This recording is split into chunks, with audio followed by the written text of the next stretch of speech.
Parliament వర్షాకాల సమావేశాల తొలి రోజునే లోక్సభలో నీట్ పేపర్ లీక్ అంశంపై రగడ చోటు చేసుకుంది. కేంద్ర ప్రభుత్వంపై విపక్ష నేత రాహుల్ గాంధీ తీవ్ర స్థాయిలో ధ్వజమెత్తారు. దేశంలో పరీక్షల వ్యవస్థ అత్యంత లోపభూయిష్టంగా ఉందని విమర్శించారు. కేంద్ర విద్యాశాఖ మంత్రి Dharmendra Pradhan neat paper leak అంశంలో అందరిపై నిందలు వేస్తున్నారు తప్ప తనను తాను నిందించుకోవడం లేదని రాహుల్ గాంధీ వ్యాఖ్యానించారు. లోక్సభలో ప్రశ్నోత్తరాల సమయంలో నీట్ పేపర్ లీక్ అంశంపై విపక్షాలు దాడికి దిగాయి. గత 7 ఏళ్లుగా నీట్ పేపర్ లీక్ అవుతోందని ఆరోపించాయి. అయితే కేంద్ర మంత్రి ధర్మేంద్ర ప్రధాన్ ఈ ఆరోపణలను ఖండించారు.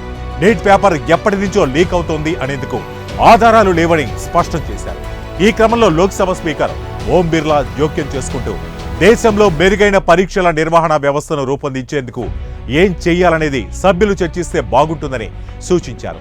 లోక్సభలో రాహుల్ గాంధీతో పాటు అఖిలేష్ యాదవ్, డీఎంకే సభ్యుడు వీరాస్వామి నీట్ అంశంలో కేంద్రంపై పదే ఒత్తిడి పెంచేందుకు ప్రయత్నించారు.